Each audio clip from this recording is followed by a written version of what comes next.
Vamos a continuar con el tema que estábamos viendo, que era casualmente el estudio de los campos magnéticos en las máquinas eléctricas rotativas. Y ya habíamos visto algunas cuestiones la clase pasada referidas fundamentalmente a lo que era un campo continuo, un campo alterno, un campo giratorio. Habíamos dado una explicación así somera con respecto al campo giratorio.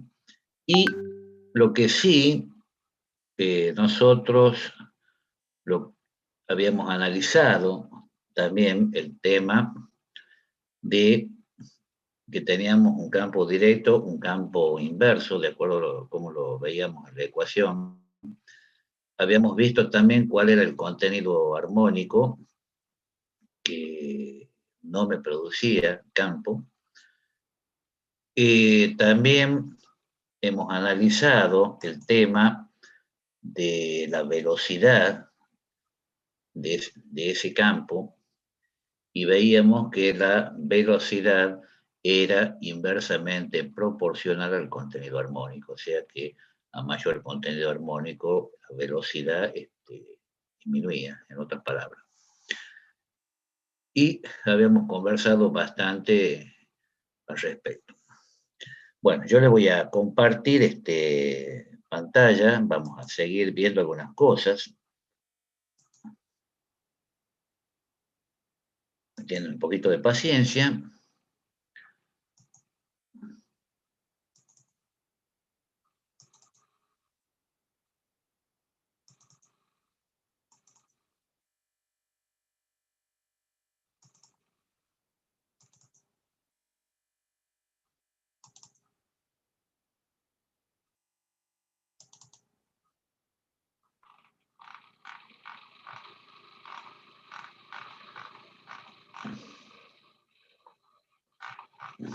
Vamos a bajar un poquito acá. Todo esto ya habíamos visto. Acá está el tema de la velocidad. Habíamos visto esta expresión también, que nos tenía que dar un número entero para ver hacia dónde iba el campo, si era directo o si era inverso. Y habíamos quedado acá, en esta expresión general, que nos daba que la inducción magnética o la densidad de flujo era una función de gamma y de t, o sea, una función de dos variables.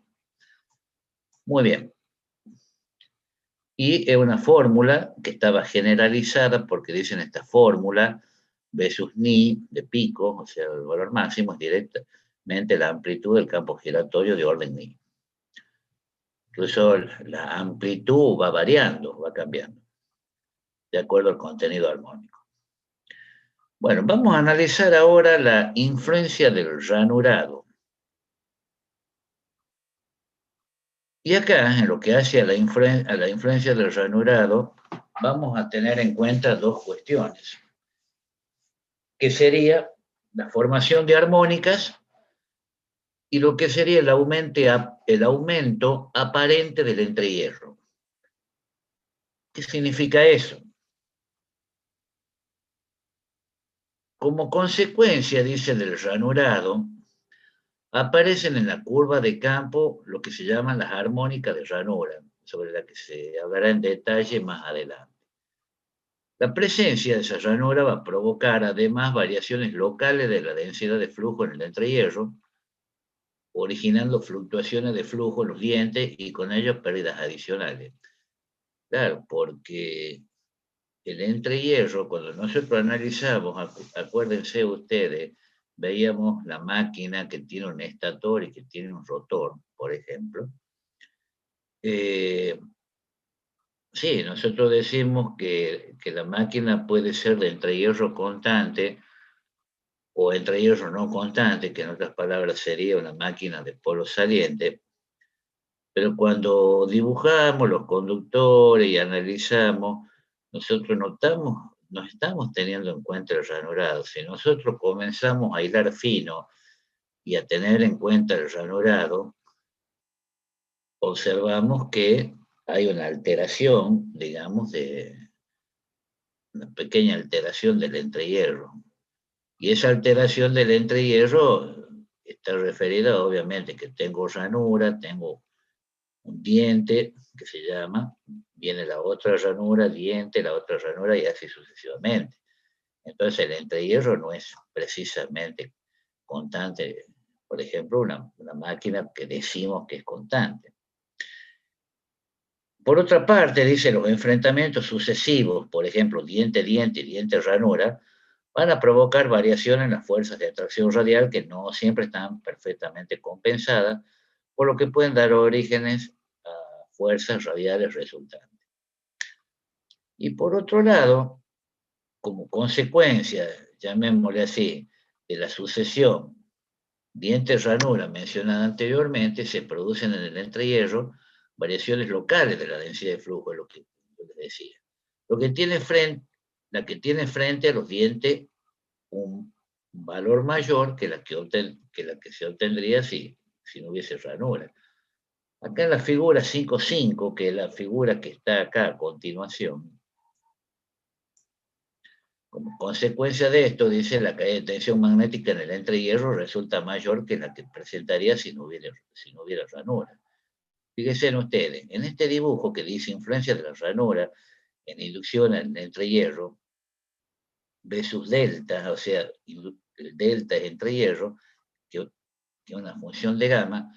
Fíjense ustedes que esto que está rayadito acá es hierro. O sea que la ranura es este espacio que tengo acá, acá, acá. Entonces, esto es lo que se llama diente. Esto, acá tendré la ranura, acá tendré otro diente. Y bueno, fíjense ustedes que acá, por ejemplo, las líneas de campo, ustedes saben que si yo tengo campo magnético acá en el entrehierro, estas rayitas que están dibujadas así, son líneas de campo. Fíjense ustedes que no están todas dibujadas derechitas, sino que hay una deformación acá. ¿Qué significa eso? Que según las propiedades de las líneas de campo en igual sentido, tienden a repelerse. O sea que esto se abre de alguna manera. Entonces, como la línea de campo viene en forma perpendicular, llamémosle así, a la superficie, por eso que acá han sido dibujadas de esta manera, que sale de, bueno, acá habría más cosas así. Entonces, acá se ha dibujado con línea de trazo, justo acá en el eje, digamos, el dibujo de este diente, línea de trazo en el diente subsiguiente,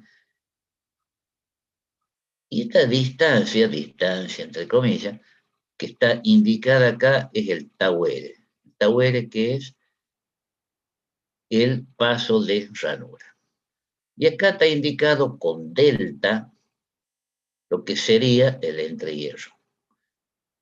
Nosotros vamos a utilizar en adelante la letra griega delta minúscula para indicar lo que sería entrehierro. Esta distancia que hay acá, porque fíjese que la ranura tiene esta formita, ¿por qué? Porque acá iría el conductor y acá va una cuña, digamos, para sostener, para que no se salga el conductor, el bobinado. Entonces, esta distancia que va de esta punta del diente hasta esta punta, le vamos a llamar B sub 0, por ejemplo. Entonces, la distribución, podríamos decir así, de la densidad de flujo, ahí está la flechita, sea B delta, que es una función de gamma, que estaría acá en el eje de las ordenadas, en función de gamma, que gamma en el eje de las abscisas. Me va a dar una gráfica de este tipo,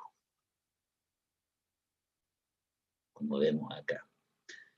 donde esta gráfica va a tener un valor máximo, B máximo, y se ha puesto acá en forma genérica que tenemos un valor fijo o constante que lo llamamos B med, o sea, valor medio de la inducción. O sea que la influencia del ranurado sobre la caída de tensión magnética en el entrehierro se tiene en cuenta de la siguiente manera. El flujo que pasa por un paso de ranura va a responder a la siguiente expresión. Phi sus tau r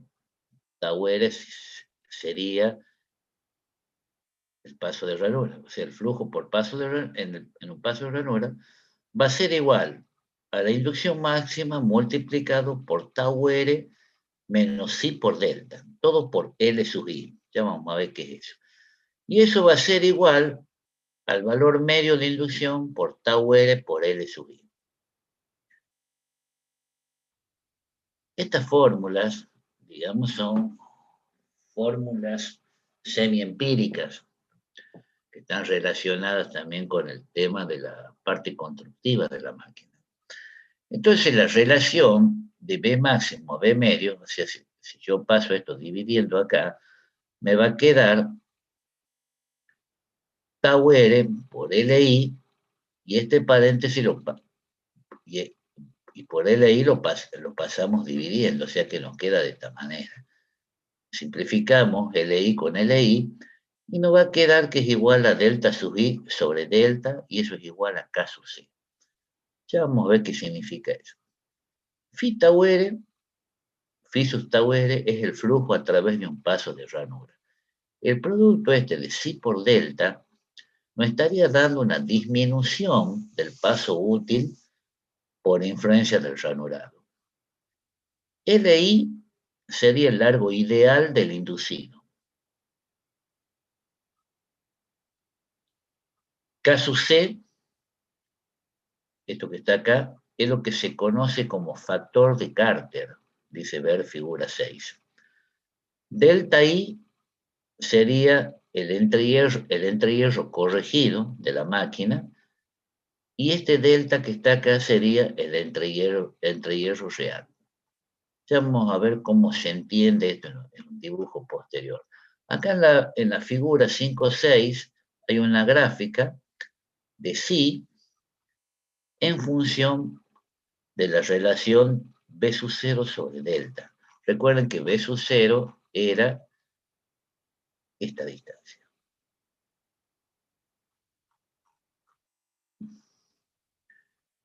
Y me da una gráfica de este tipo, donde K sub C, que es el factor de Carter, es igual a tau r sobre tau r menos psi por delta.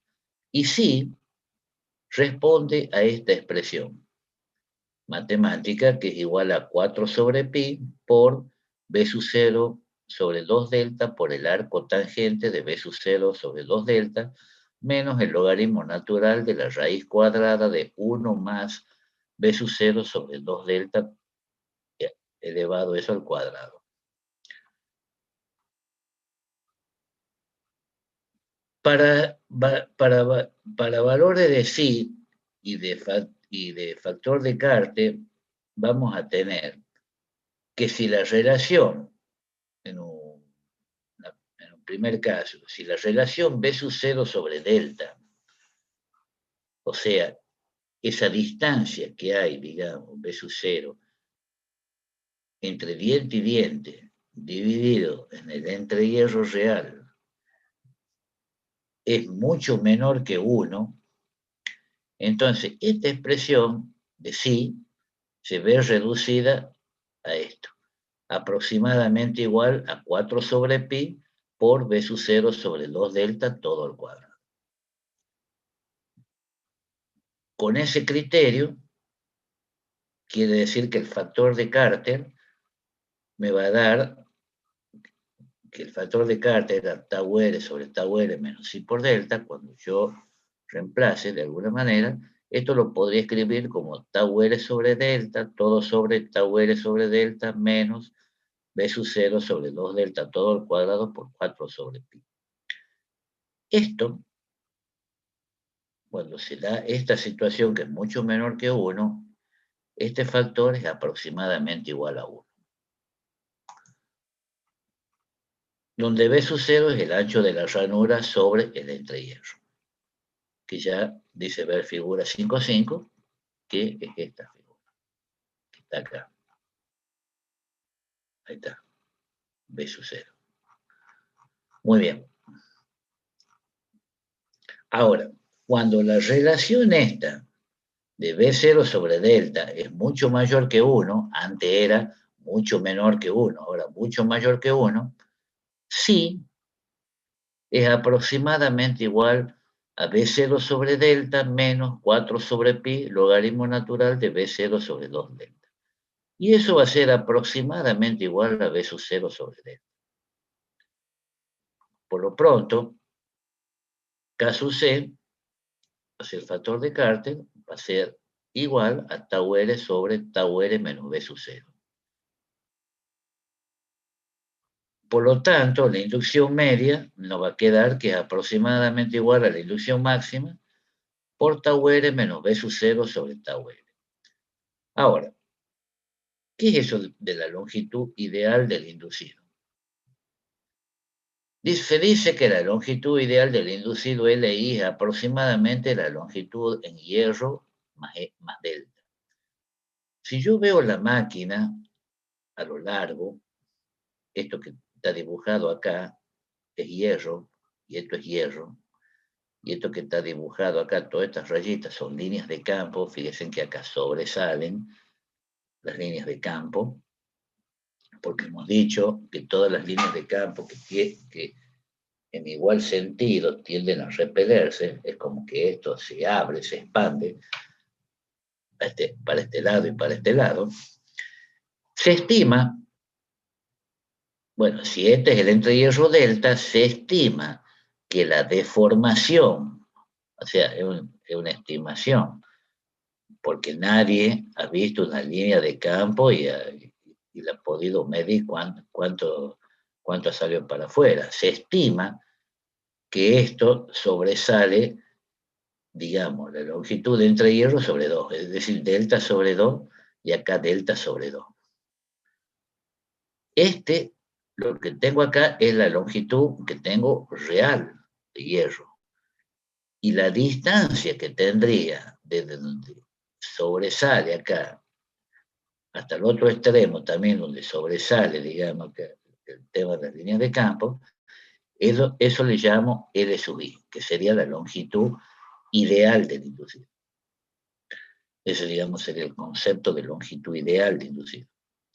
O sea que las desviaciones de la línea de flujo en las zonas frontales, estas serían las zonas frontales, aumentan el flujo produciendo un efecto de incremento aparente del largo de la máquina. Es como si la máquina, en vez de tener esta longitud, es como si tuviese esta longitud. Esta es la longitud real, pero esto es una longitud ideal, digamos. En las fórmulas, esas que hemos visto anteriores, la inducción media y la máxima, no se refieren a valores medios y máximos de una onda senoide, es decir, de una onda sinusoidal, sino su significado debe deducirse de la figura 5.5. O sea, no es esto, la figura 5.5, que es esto, no es una onda senoidal, sinusoidal perfecta, sino, primero y principal, que esto está desplazado hacia arriba, o sea, tengo esta curva, donde estos son los ejes, entonces sí, tengo un valor máximo y tengo un valor medio de esto, pero en ningún momento es sinusoidal. Bien. Vamos a analizar entonces el campo principal en las máquinas de polo saliente y excitación de los polos únicamente. En este apartado se va a establecer, de alguna manera, la relación que va a haber entre la corriente de excitación, que le vamos a llamar I sub P, o sea, I sub P, y de los polos, y el campo en el entrehierro. O sea que en particular, ¿qué tenemos que determinar nosotros? En primer lugar, la excitación total por polo para lograr un cierto flujo. La excitación, que le vamos a llamar θp, ahí está, excitación total de un polo, bueno, es N por I, o sea, I de los polos por NP, el número de espiras por polo. Esto va a estar obviamente en función del flujo. Y en segundo lugar,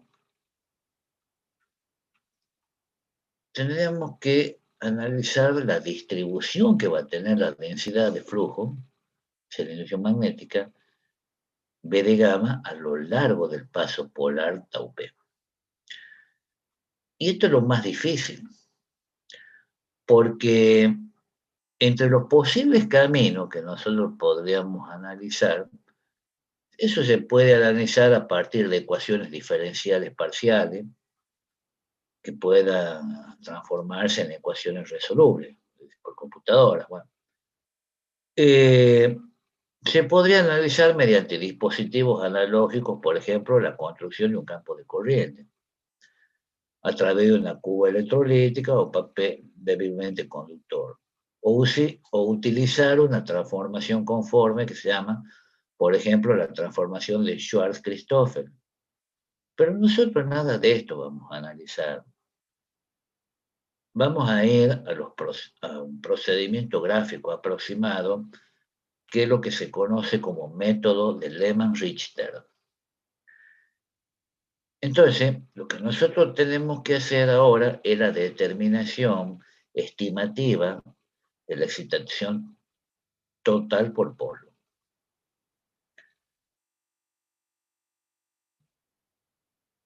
En primer lugar, habría que hacer una estimación o un cálculo de un flujo fijo, o sea, del flujo útil que tendríamos. En segundo lugar, una estimación de lo que serían secciones y de longitudes para diferentes partes del circuito magnético. Y en tercer lugar, la determinación de las inducciones medias en función de los valores obtenidos acá, entre los puntos estos 1 y 2. De tal modo que la inducción magnética B va a ser flujo sobre área, o sección del circuito magnético. En cuarto lugar, tendríamos la determinación de las correspondientes fuerzas de campo H. La fuerza de campo H no es otra cosa que la intensidad de campo magnético, mediante la característica magnética H igual a F de B, o B igual a F de H, la misma historia. En quinto lugar, habría que hacer un cálculo de las tensiones magnéticas en cada parte del circuito magnético. Acuérdense que la tensión magnética o caída de tensión magnética, bueno, le vamos a llamar B corta acá, es H por L. Es decir, la intensidad de campo magnético H multiplicada por la longitud del circuito magnético. Entonces, quiere decir que, fíjese, voy a analizar acá, acá tengo una máquina, en la figura esta 5.7, para la determinación de campo de una máquina con polo saliente. Este es el estator, supongamos, tengo acá el polo, acá tengo el arrollamiento inductor, por acá está saliendo, por acá está entrando la corriente, este es el rotor. Y tengo un espacio de aire acá que sería el entrehierro. Bueno, todo esto va a ser entrehierro, hasta que también tengo otro polo y así. O sea, es un entrehierro variable. Acá, esta longitud la vamos a llamar H sub P. Y esto que está dibujado acá, en el sentido que indica la flecha, que está coincidiendo con el sentido, podríamos decir así, de la línea de campo producida por esta parte del conductor, bueno, acá hacia la derecha hará esto. Entonces nosotros vamos a analizar ¿qué va a pasar acá con la excitación entre los puntos A y B, de B a C, de C a D y de D a A? Eso es lo que nosotros tenemos que analizar. Entonces, fíjese, para la excitación total de un polo, vale, ver figura 5.7, que tita P, la excitación del polo, va a ser igual a la integral de línea de H por dl, vector. O sea, nosotros vamos a integrar a lo largo de este recorrido. Pues es integral de línea. Y eso va a ser igual a la integral entre A y B de la intensidad de campo magnético entre A y B por dl. Entre A y B, acá. Más, tengo que, ahora esta parte, entre B y C. Fíjese, más la integral entre B y C de la intensidad de campo magnético HBC por dl. Y más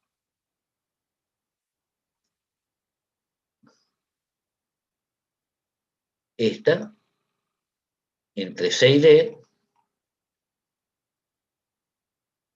por dl.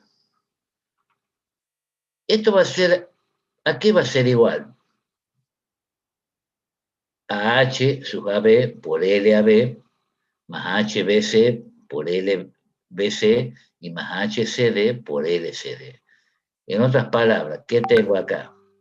Supongamos, entre A y B, esta parte, si este es el inductor, esta parte va a ser inducido. Por eso que hemos puesto acá B de inducido. Entre B y C, ¿qué tengo? Entre hierro. Por eso que hemos puesto más B sub delta. Y entre C y D, ¿qué tengo? Acá. Inductor, o sea, B inductor. Por eso se ha puesto así. Y ustedes estarán preguntando qué pasa acá. Se ve ya lo vemos.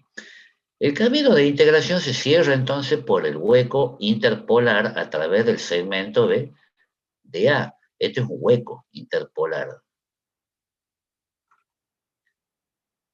Entonces, se integra de esta manera, dice, porque A, se quiere encerrar únicamente la excitación de un polo. Y B, porque en un hueco interpolar se tiene que la integral, esta, que voy a tener acá entre D y A, no sería muy clara esa, entre D y A, de H de A por DL va a ser igual a 0.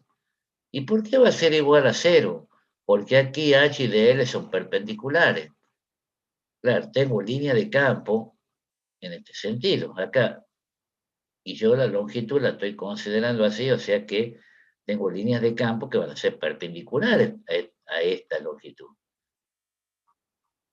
Y eso acuérdense que hemos visto en la primera clase que teníamos una cosa así, era igual a 0. Entonces, en la determinación quiere decir que del campo principal aparecen los siguientes problemas. Primero, flujo de dispersión interpolar, lo que hace que el flujo de los polos sea mayor que el del entrehierro. Es decir, que el flujo, phi sub 1, va a ser igual a phi delta más phi ps, donde phi 1 va a ser el flujo de la columna polar. Acuérdense que su índice 1 era porque el inductor. Phi delta va a ser el flujo de entrehierro y phi ps el flujo de dispersión interpolar. O sea que el flujo phi 1 es el que determina la inducción en la columna polar. Bien. En segundo lugar, tenemos que efectuar la determinación de lo que sería la curva de campo en el entrehierro. Entonces, para hacer eso, nosotros vamos a recurrir al procedimiento este del Lehmann-Richter que hemos comentado. Entonces decimos que la distribución espacial de la densidad de flujo en el entrehierro puede determinarse mediante el procedimiento del Lehmann-Richter. Entonces, ¿qué hago acá yo? Fíjense en ustedes, acá tengo un polo, parte de, digamos, un polo, o sea que este es inductor, y acá tendría el inducido. Esta rayita que ven ustedes que van desde el polo hasta esta parte que es el inducido, fíjense cómo empiezan a abrirse acá estas rayitas, salen perpendicular acá, se mete acá, sale y ya empieza a hacer las cosas así.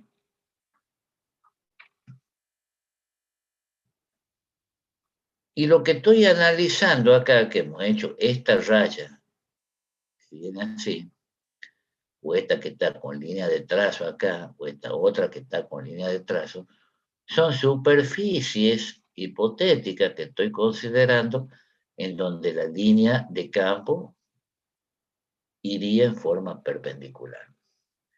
Entonces, en este método se va a considerar el entrehierro, esta parte, subdividido, dice, en tubos de sección rectangular que van desde la superficie de los polos a la del inducido siguiendo su eje, la dirección del campo.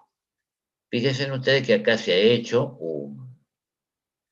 bueno, un tubo, dice cuadrado, que sea tiene un cuadradito acá, o sea, voy a analizar por parte esto y voy a considerar, como dice, un tubo. La sección del tubo, que es normal a su eje, va a tener 1 centímetro de sentido axial, de X centímetros en su ancho, que es lo que está indicado acá, de X centímetros en su ancho, y delta de y de X centímetros su longitud en el punto considerado. Esto sería delta de IX, la longitud. Entonces, la permeancia, acuérdense que la permeancia es la inversa de la reluctancia. La permeancia magnética de uno de los tubos va a ser, esta es la letra lambda, lambda minúscula, lambda X igual a mu sub 0 por dx sobre delta de I, que es una función de X. Siendo delta de X la permeancia específica por centímetro de longitud, esta dx sería el ancho del tubo y delta de ix sería la longitud del tubo. Ahora, si nosotros decimos que un tubo cuadrado, quiere decir que dx es igual a delta de ix. Por lo tanto, si esto se va a simplificar y me va a quedar que delta de x va a ser igual a mu sub 0. Esta relación vale para cualquier tubo si su sección a lo largo de su eje longitudinal resulta cuadrada. O sea que el cuadrado se forma con un lado en el sentido de la longitud del tubo y el otro perpendicular al mismo, resultando el cuadrado en planos radiales. O sea que en las zonas interpolares hace falta una mayor cantidad de subdivisiones para considerar los cuadrados. O sea que en la sección longitudinal del tubo van a resultar varios cuadrados en serie. Porque eso va a depender obviamente de la longitud del entrehierro. Porque acuérdense que el delta de IX es la longitud del tubo. Puede ser que el entrehierro, de acuerdo a la longitud que tenga, entre más tubitos. Entonces, quiere decir que la permeancia en este caso resulta menor, en donde la permeancia de un tubo que está constituido por n cuadrados en serie, pues es como que tengo así unos encima de otros, la permeancia lambda de X va a ser mu sub 0 sobre n. O sea que a mayor cantidad de tubos, n, o de cuadrados, de centímetros cuadrados, la permeancia va a disminuir. Y si la permeancia disminuye, quiere decir que la resistencia magnética aumenta. Y bueno, es obvio, porque si voy a tener, cuando más espacio de aire tenga, quiere decir que tengo más cuadraditos de esos en serie, voy a tener mayor resistencia al paso de flujo. Entonces, esto me va a quedar que es igual a mu sub 0 por delta de I0 sobre delta de I de X. ¿Dónde? N sería el número del cuadrado en sentido longitudinal del tubo, delta de I0 sería el entrehierro corregido en la zona más estrecha, que eso incluye el factor de Carter, y delta de IX sería la longitud de una línea de campo en el lugar X.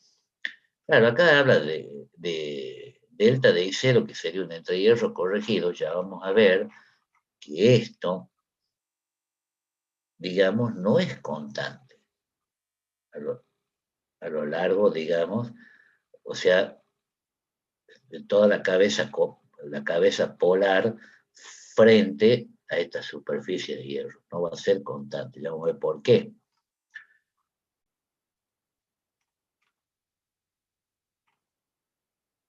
Entonces, con esto se obtiene, para la densidad de flujo en el entrehierro, que B de X va a ser igual a B máximo por delta de I0 sobre delta de IX.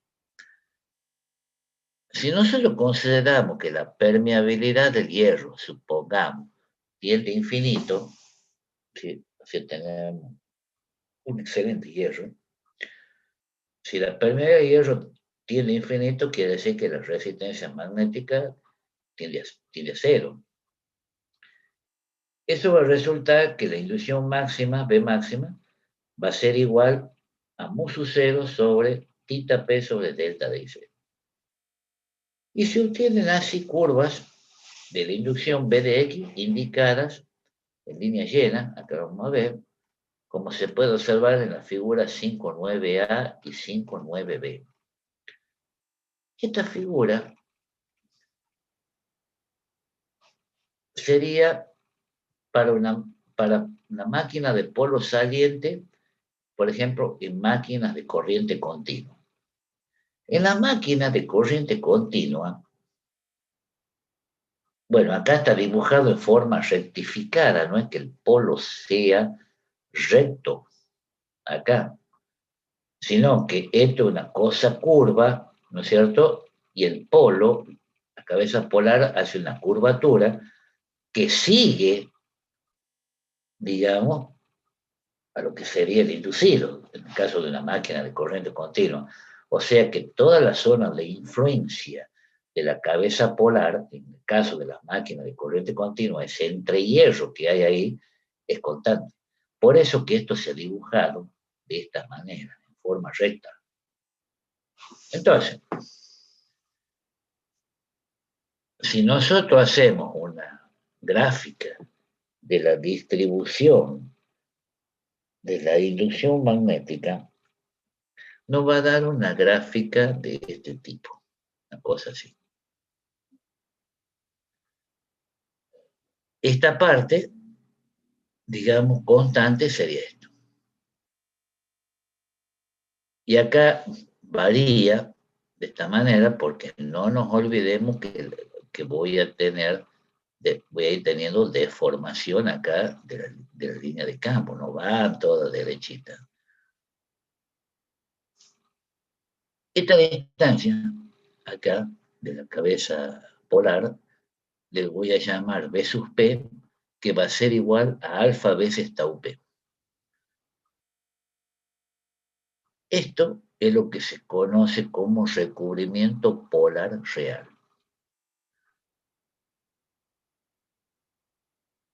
Esto va a ser tau P, el paso polar. Esta gráfica, que es la gráfica de B sub X, o sea, de la inducción magnética, a lo largo de un camino X, va a tener un valor máximo que le llamamos B máximo. un valor medio que le llamamos B medio, que no necesariamente está hasta la mitad. Por,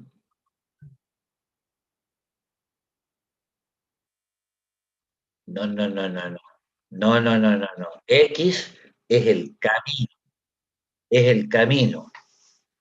o sea, a lo largo de una determinada longitud X, se refiere. El, o sea, vos lo haces en función del camino, en función del espacio.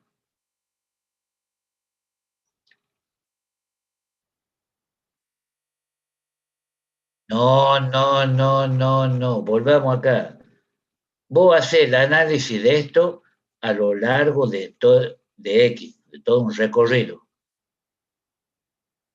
en función del espacio, en función de una distancia. No, no es que sea de la ranura, no, no, de toda una distancia. Entonces vos analizas qué pasa a lo largo de todo este camino.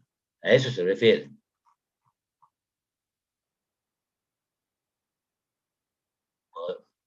Exacto, exactamente. Puede ser el perímetro de la circunferencia del inducido, por ejemplo. Entonces,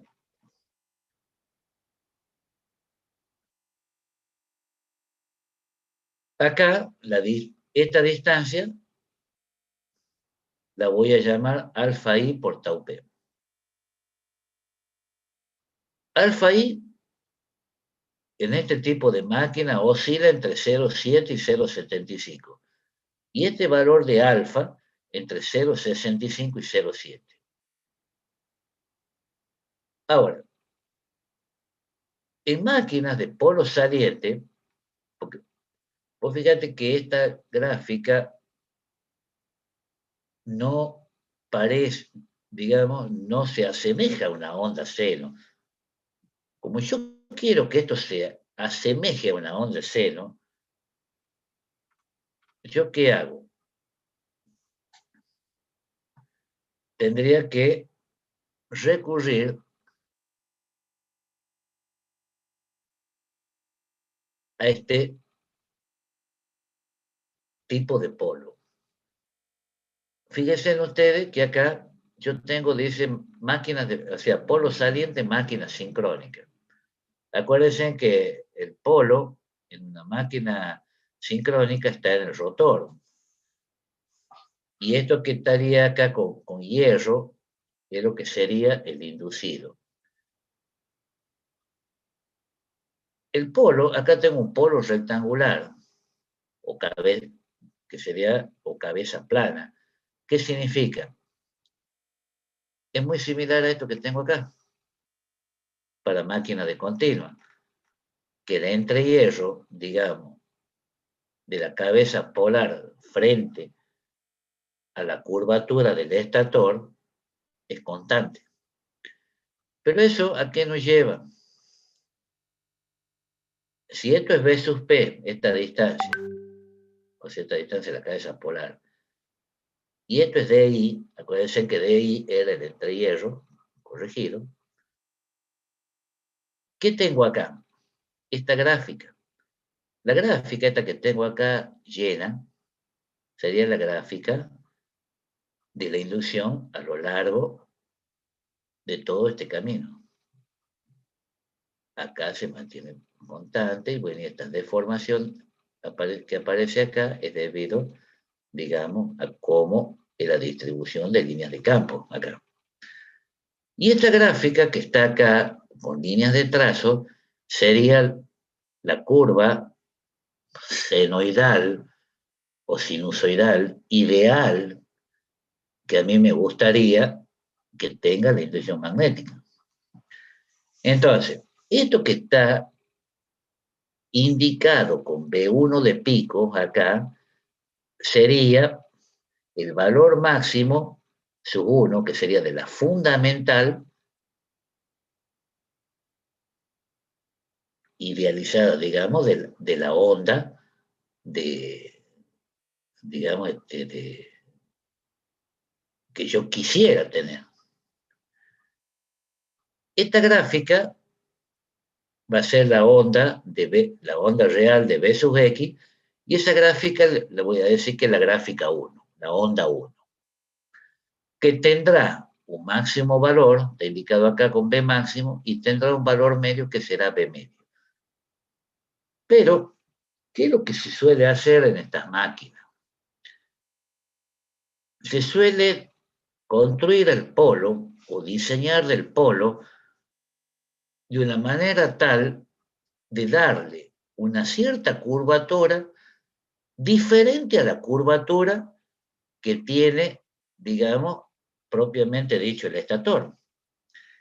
Es decir, acá es como que la curvatura que va a tener el polo acá coincide con la curvatura del estator. Por eso que debajo, frente a la cabeza polar, voy a tener un entrehierro constante. Pero acá no, va a tener una curvatura diferente a esto. A ver, un segundito, por favor. Hola. Estoy dando clase. Bueno, gracias. Entonces, voy a tener una curvatura acá, en donde voy a tener una variación de entrehierro. Acá voy a tener lo que se llama un entrehierro corregido delta sub i 0, acá, y acá voy a tener otro valor de entrehierro, que le voy a llamar delta de I max, delta de I máximo, o sea, de la cabeza polar frente a la curvatura del estator, por ejemplo, donde delta de I máximo va a ser 2 veces delta 0. Entonces, si esto es B sub P, o sea, el ancho acá de la cabeza polar, y esto es tau P, o sea, el polo senoidal vendría a ser una cabeza redondeada. Entonces, en la práctica, dice, se recurre al resultado que ya están tabulados, que surge de un gran número de cálculos efectuados para diferentes formas de polo. Y en particular, ¿qué interesa? Por ejemplo, para las máquinas de corriente continua, que sería la figura 5.9a, que es esta figura que tenemos acá, por ejemplo, el flujo va a ser igual a la inducción media multiplicado por tau P y por L sub I. Pero también el flujo va a ser igual a B máximo por B sub PI y por LI. B sub PI, acá está B sub P, no hemos puesto ahí, vendría a ser el recubrimiento o ancho polar ideal, que sería igual al ancho que debería tener un polo para tener el mismo flujo que el polo real, con una densidad de flujo constante que sea igual a B máximo. Y B medio, el valor medio de la densidad de flujo a lo largo de tau P. Y B max es el valor máximo de la densidad de flujo.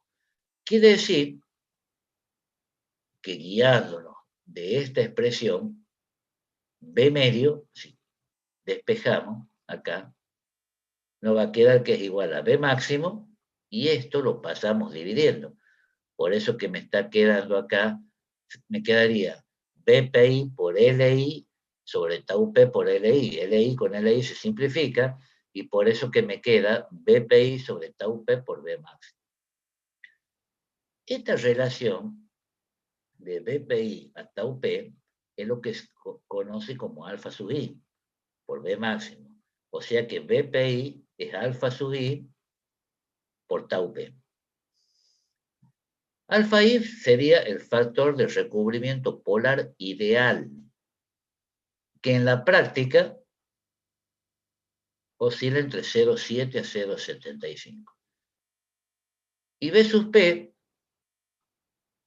sería igual a alfa veces tau P, donde B sub P sería el arco polar y alfa el factor de recubrimiento polar, que en la práctica alfa oscila entre 0,65 a 0,7. Para el caso de la máquina sincrónica de la figura 5.9b, o sea, de esta figura que tenemos acá, esta figura 5,9b, tanto para un caso como para el otro. Vamos a analizar por separado. Se distinguen las siguientes formas de polo. Tenemos entonces, hemos dicho, los polos rectangulares, donde el entrehierro es constante, frente a los polos, obviamente, y polos senoidales, que tenemos un entrehierro variable frente a los polos. Y en general, podemos decir que B1 de pico es igual a C1 por D máximo. ¿Qué era B1 de pico? B1 de pico, si volvemos acá, era el valor máximo de la onda senoidal. Y eso va a ser igual a C1 por B máximo. ¿Cuál es el B máximo? El B máximo de acá, de esta onda. O sea, va a haber una relación entre este valor máximo o de pico con este valor máximo de esta onda. La onda senoidal ideal, profe, ¿no? Claro, claro. Yo, fíjate, discúlpame, acá hay una cosa que se me ha pasado. Cuando yo hice esto, esta deformación de la cabeza polar, fíjate que la onda, esta, es la misma, la línea de trazo, ¿estamos de acuerdo? Pero esta onda, que tenía esta forma, cuando yo tenía un entrehierro constante acá, cuando yo le doy la forma a esta, fíjese cómo se deforma esta. O sea, que tiende a parecerse a esta. Es más aproximada, digamos, que esta, que está acá a la izquierda. Por eso que le llaman polo senoidal.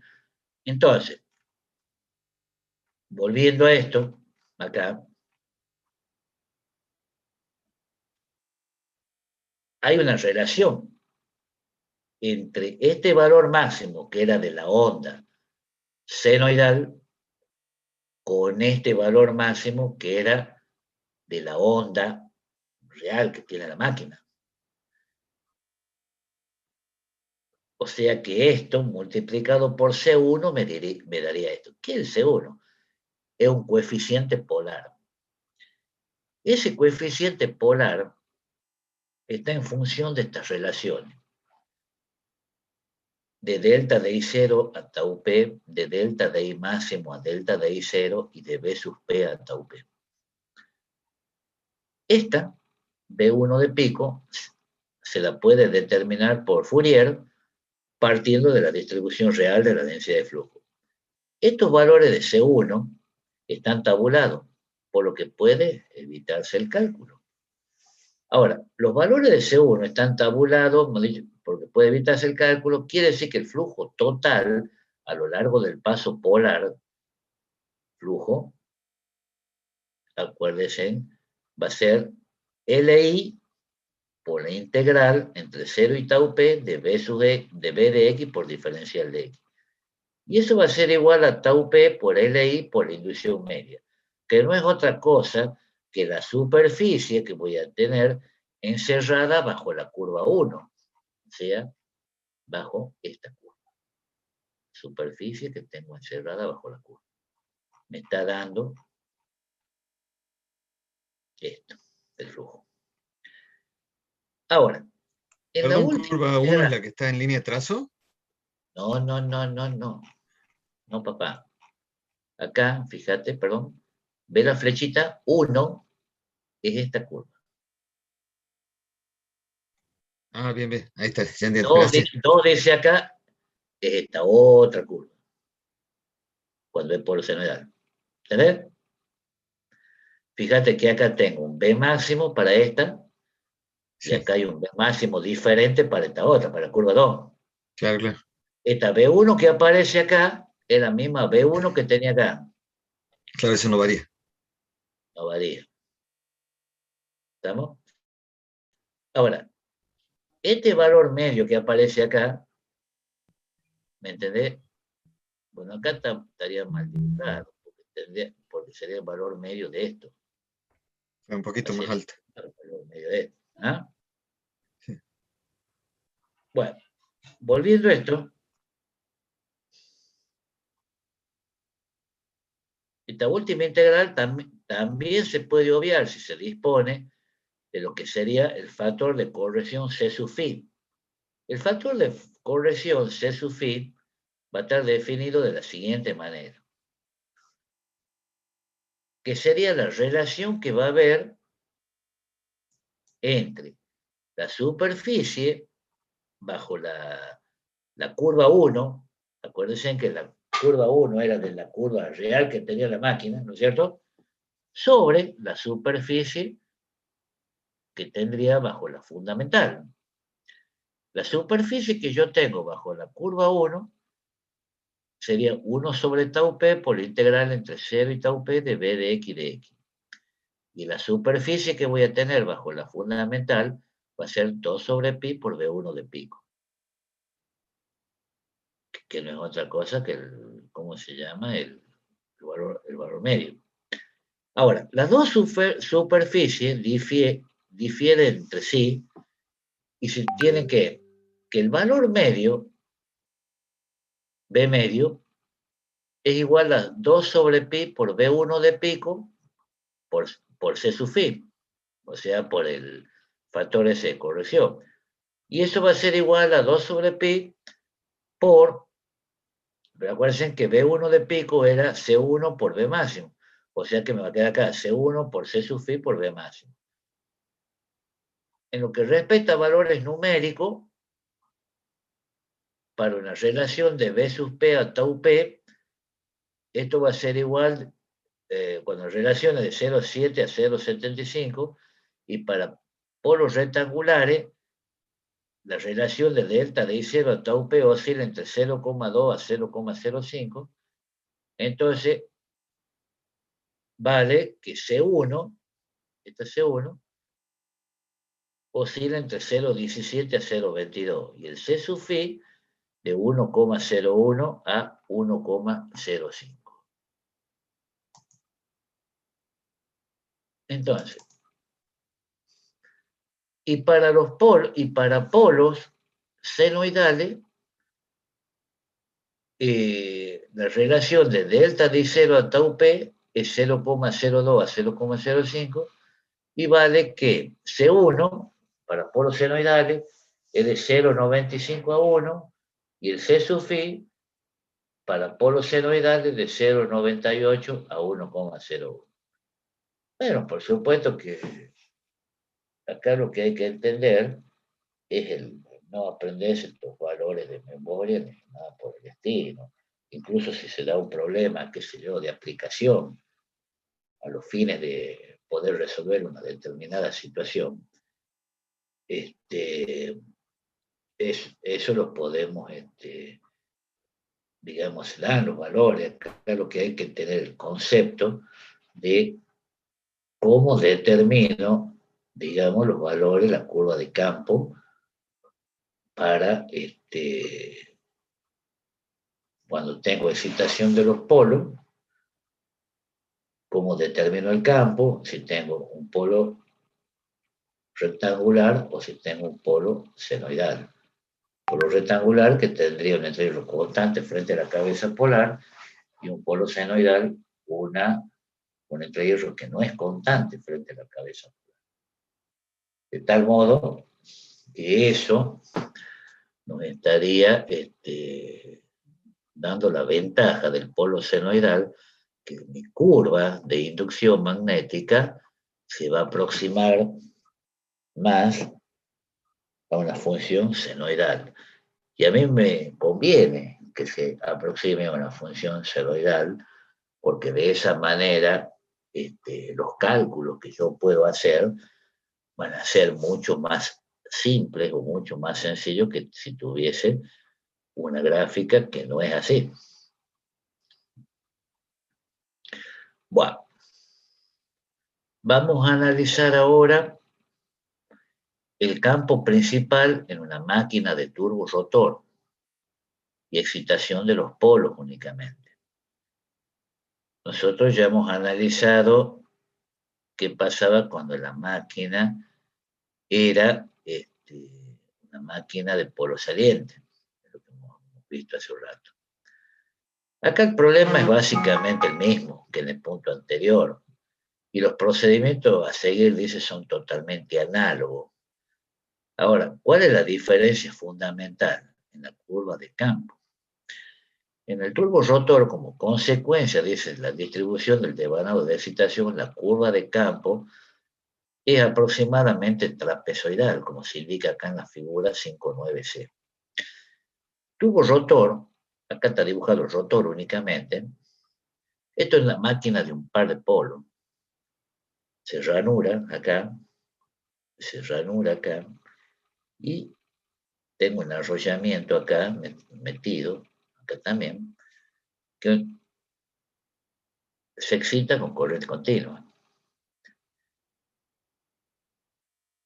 Yo voy a analizar, ve que hay una flechita acá que dice X, a lo largo de este camino X, cómo varía la excitación o cómo varía la inducción magnética. Si yo tengo líneas de campo que hacen esto, sur-norte, significa, no están dibujados acá, tengo conductores en los cuales tengo corriente saliente y acá tengo corriente entrante. Por eso que acá, debido a esto de corriente saliente, tengo campo en este sentido, según la regla del tirabuzón, y acá campo en el sentido de la aguja del reloj. Lo que se hizo acá es abrir o estirar esto, dibujar en forma rectificada, significa esto que está rayado, que hierro, que sería esta parte de la máquina que era el rotor. Acá tendría que haberse rayado también todo esto. Y acá tenemos la ranura. Fíjense que acá, por ejemplo, si voy en este sentido, tengo 1, 2, 3 ranuras que serían estas 1, 2, 3 ranuras que la corriente estaría saliendo. ¿Estamos de acuerdo? Esta parte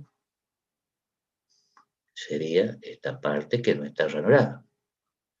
Y acá tengo 1, 2, 3, 4, 5, 6 ranuras, que serían estas 1, 2, 3, 4, 5, 6 ranuras que tengo, pues la crucecita acá, pues tengo corriente entrante. Todo esto para que el campo vaya en este sentido.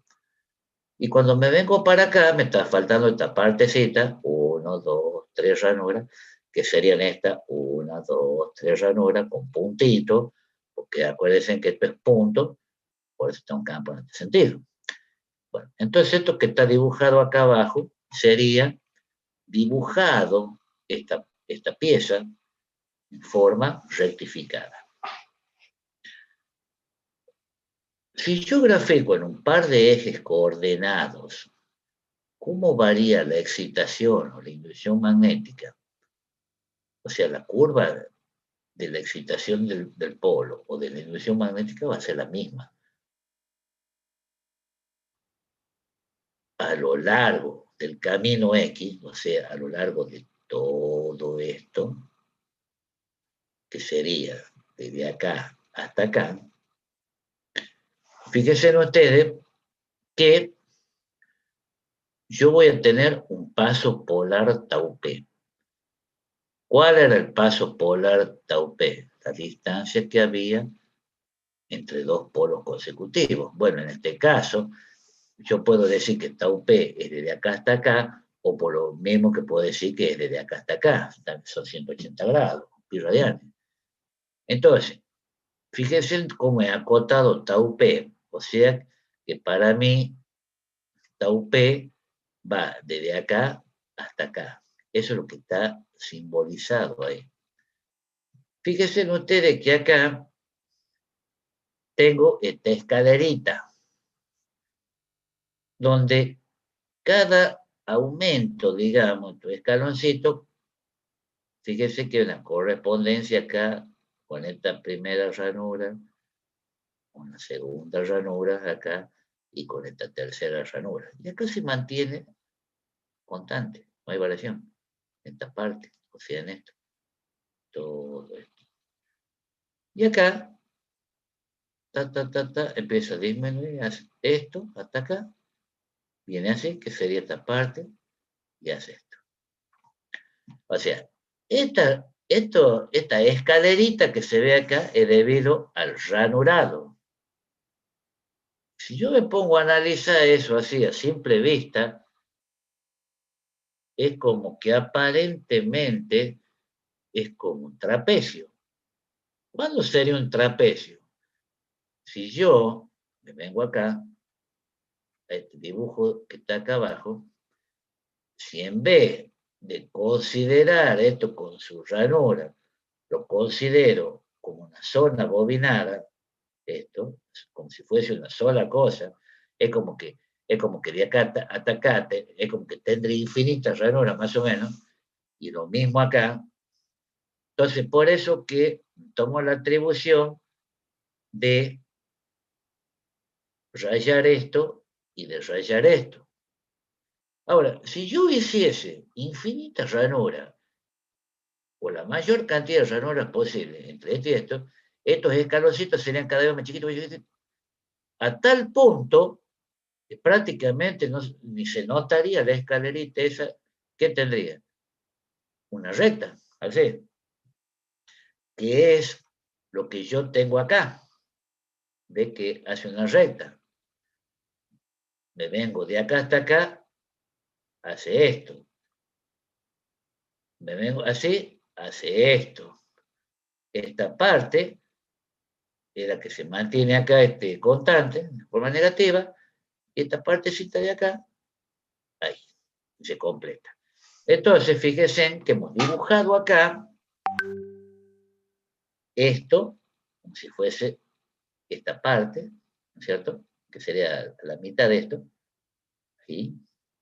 Esto que está acá sería todo esto que está rayadito acá, y esta partecita de acá sería esto de acá. ¿Me van siguiendo? Ingeniero, pero en esa parte constante no se pararía el motor. La parte esa de, o sea, por lo menos iría más lento, digamos. Perdóname, ¿por qué me hablas de motor? Yo he dicho Ah, bueno, motor, sí, de la máquina, perdón, la no máquina. hablemos ni de motor ni de generador. Estamos Claro, en claro, la máquina. máquina, sí. De ¿Por alguna qué se va a manera se parar? pararía o iría más lento, digamos, porque es constante esa parte. Pero ¿por qué se tiene que parar? Eso es lo que no. Si yo no estoy analizando si se mueve, si se para, si no se para, yo estoy analizando cómo es la distribución del campo. Nada más. Claro, sí, sí, sí. Yo no he dicho, si, yo he dicho que se mueve, no. ¿Me entendés? Yo estoy Claro, sí, sí. analizando en forma espacial Claro, el campo, sí, tiene razón. cómo va el campo. Vos fijate que desde acá hasta acá, campo crece. ¿Tengo conductor acá? No, No, no, ese se es mantiene constante. constante. Acá empieza a decrecer, hace esto, sigue hasta acá. Todo esto se mantiene constante, tengo esto, y esta parte sería que culmina ahí. Sí, Acá hay una gráfica, hay una onda seno, fíjate, que sería lo hipotéticamente ideal, ¿de acuerdo? Entonces, ¿qué tengo acá? BP, que era el ancho de la cabeza polar. En realidad ahora mi cabeza polar va a ser esto. Es como decir que esto es la cabeza polar. ¿Me entiendes? Entonces quiere decir que BP va desde acá hasta acá. Acá tengo el entrehierro, delta de I0. Esta gráfica, esta onda trapezoidal que tengo acá, tiene un valor de inducción B máxima. la onda senoidal que tengo acá, que es para la fundamental, tiene un valor máximo B1 de pico y tendrá, obviamente, un valor medio, esta onda. Acá lo que dice en la figura 5.9, que lo que tenemos acá sería la capa de corriente y curva de campo de una máquina turborotor.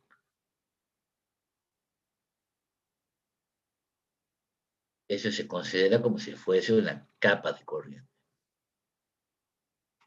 Entonces, análogamente, como en la máquina, como hemos visto para la máquina de polo saliente hace un rato, también voy a tener una relación entre el valor máximo, o de pico, de la fundamental, con el valor máximo de esta onda trapezoidal.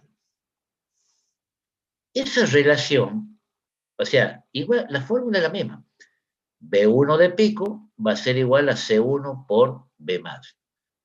Con la diferencia que C1, acá, en la máquina de polo saliente, había otra relación adicional acá. Esto va a estar en función de delta de 0 sobre tau P y de BP sobre tau P. Estos valores de C1 ya están tabulados, no es necesario andar averiguando el territorio. Lo mismo que los valores de C sub phi, que se definen de la misma manera que se hizo para la máquina de polo saliente. Acá tenemos algunos valores numéricos. La relación de delta de I0 a tau P aproximadamente es de 0,01 en estas máquinas. Y la relación de BP a tau P anda de 0,3 a 0,6. Por lo que C1 oscila entre 1,05 a 1,19 y C sub phi de 0,99 a 1,055. Ahora, la diferencia que va a haber acá con respecto a la máquina de polo saliente es que en la máquina esta tipo turbo rotor, el entrehierro podríamos decir que es constante. Bueno, tendríamos que analizar ahora lo que sería el campo principal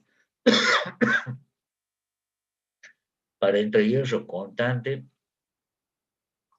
pero ahora tenemos que analizar del lado de excitación por el lado del inducido. Lo que nosotros acabamos de analizar es tanto para la máquina de polo saliente como para la máquina tipo turbo rotor, la excitación y la inducción magnética, pero desde el lado de los polos, o sea, excitando los polos. Ahora voy a hacer un análisis, pero ¿qué pasa con la excitación del inducido? Porque el inducido también se excita. Entonces, eso es lo que nosotros tendríamos que comenzar a analizar, digamos, ahora. Bueno, esto es medio largo ya, así que no nos va a durar mucho. ¿Ah?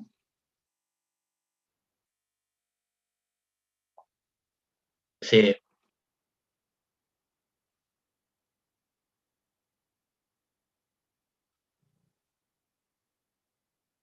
claro, obviamente.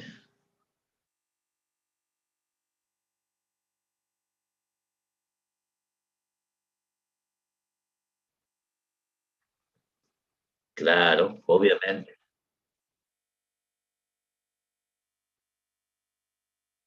Por supuesto, obvio.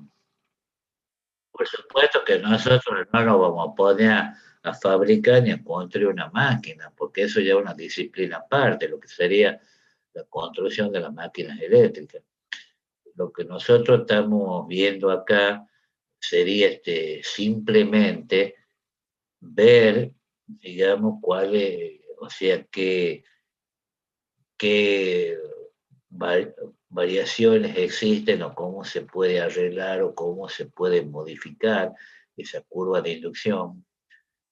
Y por supuesto que eso está en función del material, está en función de qué tipo de hierro usado, todo, ¿me entendés? Porque eso va a tener su curva de magnetismo. Eso hay que hacer un análisis bastante profundo de cómo va a ser la curva de campo, esos valores de C1, de C sub phi, esas relaciones oscilan en eso, pero va a decir, bueno, pero ¿qué es 0? ¿Y cuándo es 0,4, 0,5, 0,55, 0,45? Un ejemplo. Bueno, pero eso ya es un secreto de fabricación. Eso ya lo impone el fabricante, eso no te va a aparecer en ningún lado. Eso lo vas a saber vos si estás trabajando en una fábrica de máquinas eléctricas. ¿Me entendés? O sea, acá lo único que nosotros pretendemos, de algún modo, es mostrar qué factores intervienen para crear mi curva. Porque para mí mis problemas se acabarían si la curva fuese de la inducción magnética fuese perfectamente senoidal. Y no es así. Claro, porque en todos los libros, cuando nosotros estudiamos o analizamos, bueno, sí, suponemos que senoidal, sí, bueno, pero eso para simplificar los cálculos, pero es una mentira total. En la realidad eso no es así. Eso es una aproximación la que uno hace, así, considerando que es senoidal. Porque senoidal no tiene nada. Está claro eso, ¿no? Bueno, escuchen una cosita. Eh, Vamos a continuar mañana, porque esto es largo y seguramente no terminaremos mañana y seguiremos la semana que viene. Eh, Le digo porque si yo arranco y para poder meterle pata te debe estar a las 12 de la noche. Y ya son las 11, así que vamos a dejar acá y vamos a continuar, Dios mediante, mañana a las 21:30. ¿Estamos de acuerdo? Ingeniero, una pregunta cortita, más que Bueno, nada porque nos toca un poco a nosotros también. Sí, ¿Qué novedades hubo con la reunión de la CONEAU? ¿Todo bien? no, todavía no hay ninguna novedad porque la reunión es el Ah, miércoles y bien. jueves. El miércoles con docente del departamento y el jueves con investigadores. Y bueno, ¿cómo se llama? En lo que respecta a docente, bueno, voy a estar yo, obviamente, yo como docente y como director, y después también han pedido que estén 3 docentes. O sea, el otro docente que va a estar va a ser el ingeniero Rivadeneira, que es de máquina eléctrica 1, y el ingeniero Luna. Somos los 3 docentes. Y en lo que hace a investigación, bueno, vamos a estar los 2 directores de proyectos de investigación, de los cuales yo soy director de uno de los proyectos que está relacionado con esta materia, con máquinas eléctricas. Y después el otro proyecto que el director es el ingeniero Luis Mengs, y que yo estoy como codirector, digamos, de ese otro proyecto. O sea que estamos los dos ahí, pero pienso que vamos a andar bien, si Dios quiere. Pues, o sea, esto es una Bueno, evaluación ingeniero. externa.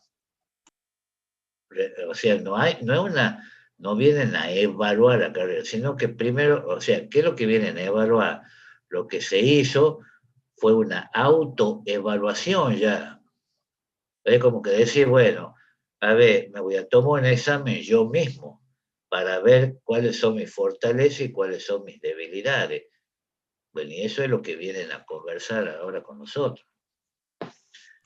Después Bueno, viene el tema ya de la evaluación en lo que hace a la acreditación en base a las cosas que se han prometido y que deben cumplirse.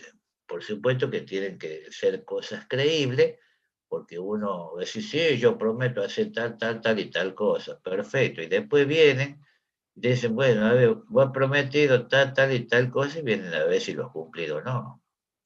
Y si no lo cumple, te bajan la caña. Así de fácil.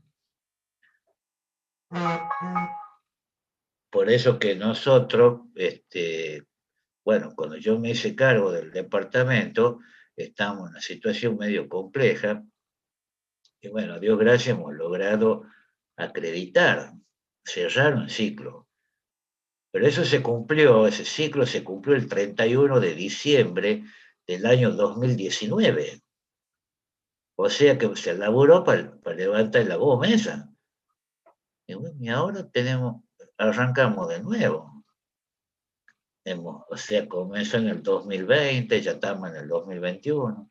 Y bueno, se está trabajando a pesar de que hay pandemia y que no se va a la universidad. Y bueno, se trabaja a full, en forma virtual.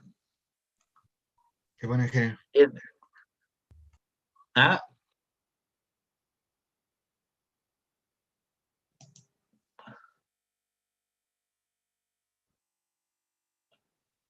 bueno, no, o sea, sí, no, son proyectos que nosotros hemos propuesto y se comenzó a trabajar. Estos proyectos, uno de los proyectos del cual soy director, se comenzó a trabajar antes incluso de que yo asuma como director. Y después, bueno, se ha seguido trabajando durante el año pasado, que debe ser el 2020, y ahora el 2021. Y el otro proyecto también se está trabajando a full. Andamos medio frenados en algunas cosas, con algunas mediciones. O sea, ya tenemos mediciones hechas, que fueron hechas. O sea, tenemos bastante adelantadas las cosas, porque son cosas que hemos hecho antes de la pandemia. Pero ahora estamos parados porque no podemos hacer ningún tipo de medición.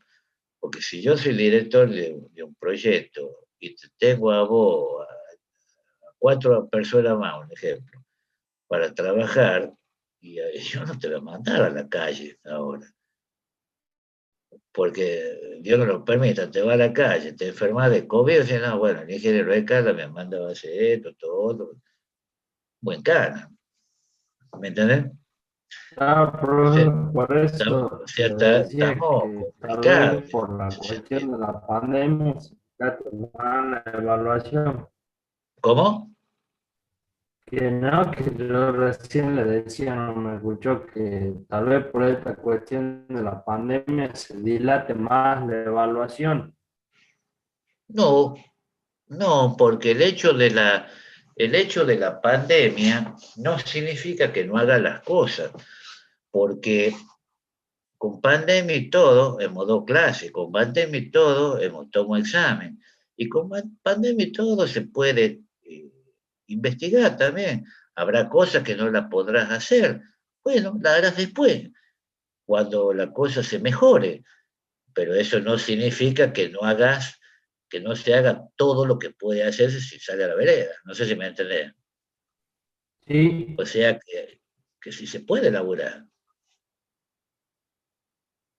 Vos, fíjate, vos pasás por arriba de Alba en 1050 y la facultad, está bien, funciona mesa de entrada, algunas dependencias administrativas, para ingresar a la facultad, dice a dónde va, qué trámite va a hacer, te tenés que registrar, poner tu nombre, los documentos, la hora que entras, dónde vivís, todo.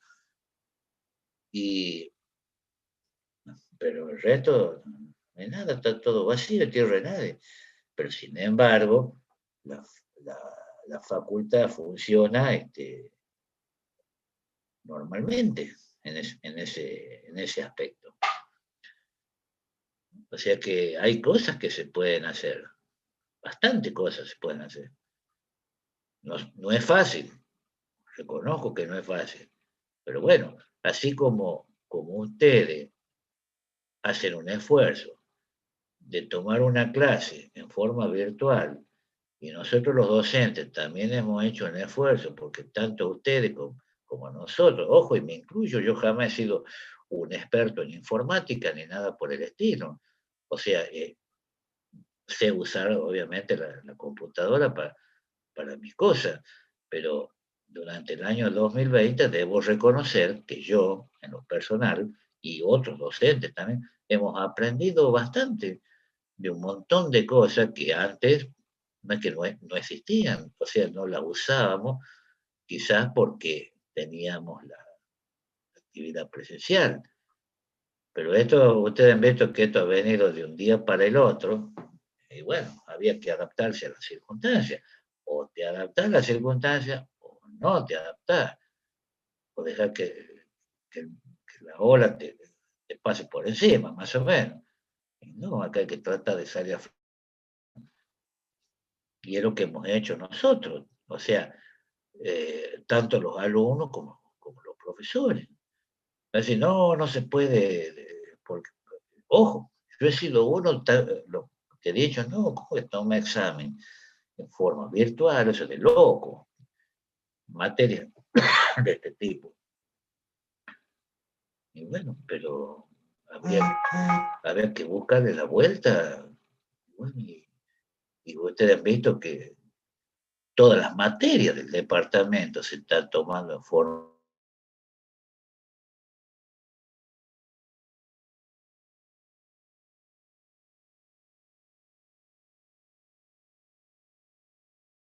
Puesto en, no hubiésemos puesto en duro, que no se va a tomar. Bueno, pero también hay que ponerse en lugar del alumno, que lo va a tener para un año sin rendir nada. No, eso no es correcto, no puede ser eso. Hay que tratar de adaptarse. Y bueno, no quedó otra. Y ustedes han visto, no todo, ¿por qué digo que hay problemas? Porque no en todos los hogares hay una computadora. Estamos hablando de una familia donde está el papá, está la mamá, están los hijos, que pueden estar en la primaria, que pueden estar en la secundaria, o pueden estar en la universidad, y en la casa no hay 3 o 4 computadoras. Si hay una, gracias. Pero hay hogares que no hay computadora, que se manejan con celular, o si tienen que hacer uso de una computadora para rendir lo que sea, tienen que andar prestando la computadora.